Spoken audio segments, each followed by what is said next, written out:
Alright,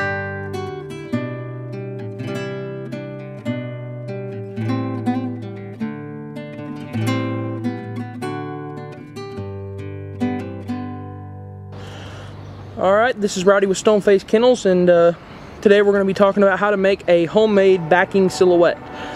This isn't a remote controlled silhouette, obviously. I mean, I guess we could make one, but I mean, I've been looking for remote controlled pistons all over the internet. I can't find a thing, so we'll just do it this way.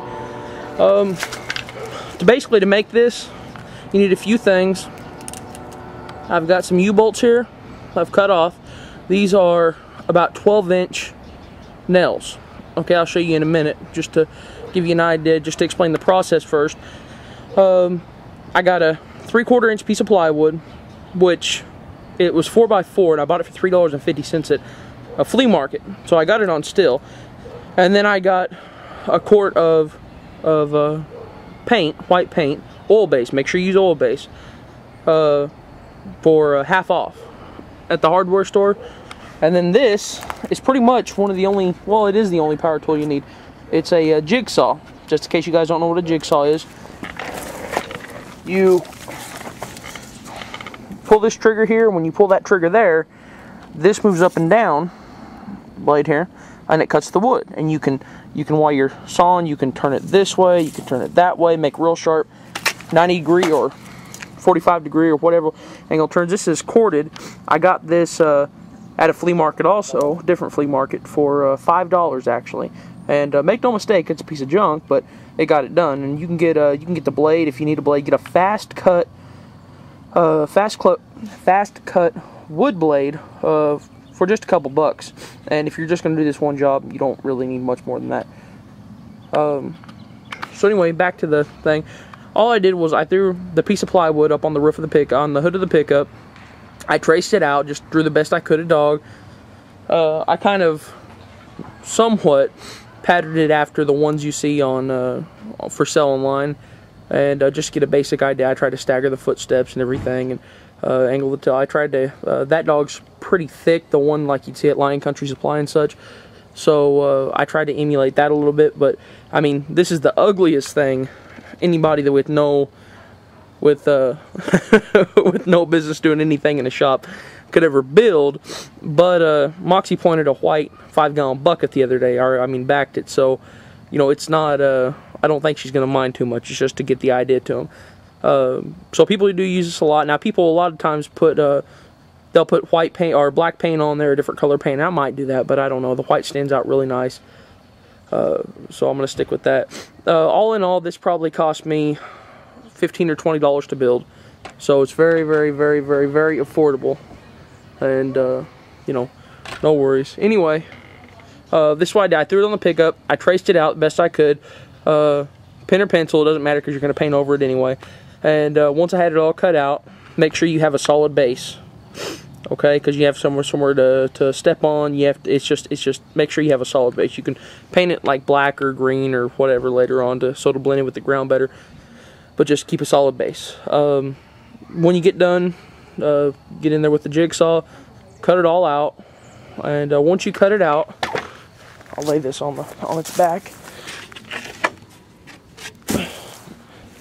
Once you have it all cut out, see, you can see where I made some lines, and then I went back over it and back over it, and the head sucks. I mean, the head is terrible, and you can see, but I'm gonna paint all over it. Anyway, what I did was I took my U-bolt, I set it on there, and I marked on the side of either hole, and then I drilled to the side of it, laid this on there. Now this is I believe it's a 12-inch barn nail, I think.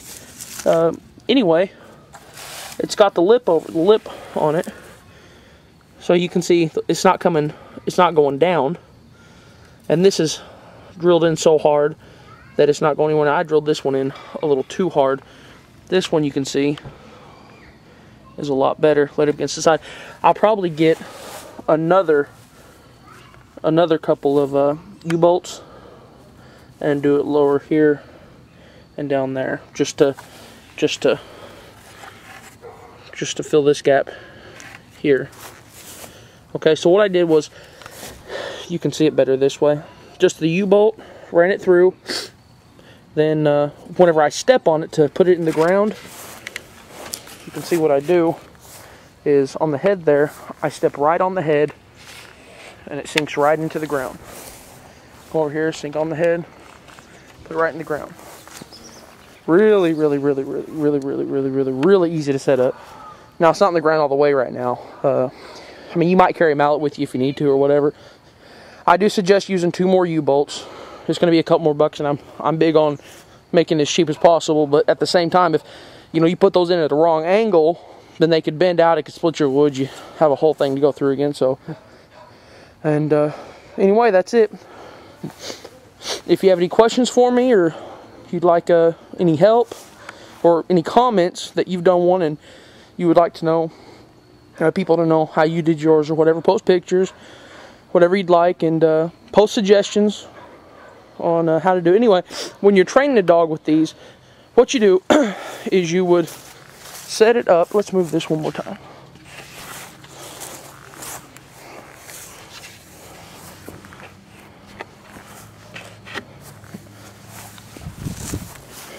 Going over here. Okay, for demonstration purposes, we're going to say the pickup is a brush pile or some major obstruction, which I guess it kind of is. But so you cannot see the dog over there, and you'd put the bird somewhere over there with the wind going from us, from the camera point, to the bird and blowing down the street there. That way, the dog does not smell the bird. You do not want the dog to smell the bird during this exercise in any way, shape, or form. So what you do is you work a dog. Pretend we have a dog right now. We're working a dog. Okay? You want to come around the obstruction, and as soon as the dog clears the obstruction and he sees that backing silhouette, which pretty hard to miss. As soon as he sees that backing silhouette, he is not smelling the bird. All he does is see it. You stop him. You whoa him. Okay? You make him point. Or I guess not point. You make him whoa. So you want every time he sees that silhouette, he stops. That silhouette means stop. Then he's probably sitting here. He's like, I don't know why we're standing. We're standing for some reason. You pop the bird, launch the bird somehow, whether you keep him on whoa, launch it, or kick it up, launch it, whatever. But remember, he's on a brush pile. This car over here, that's our where our bird's planted in. That's a brush pile too. Okay, so then turns out that the dog, every time he sees this, he starts to realize, okay, that white thing right there, that dog pointing means he's pointing a bird. Means there's a bird there. So every time he sees this from now on, he realizes, okay, I'm not there. I'm not supposed to move. There's a bird here. So in essence, he's not stopping because he sees the white thing. He's sight pointing the silhouette because he knows the silhouette is pointing. He knows there's a bird in the area, so he's going to stop. He doesn't want to scare the bird. Okay, that's how you work this. So anyway, if you have any questions for me, or need any help with anything, or have any comments, would like to post, have any requests, I haven't posted anything in a while. I have no idea what to post. So if anybody can let me know what you'd like, I'll get it up. So all right, thank you for watching, and keep your eye on our channel. We'll try to put more up soon.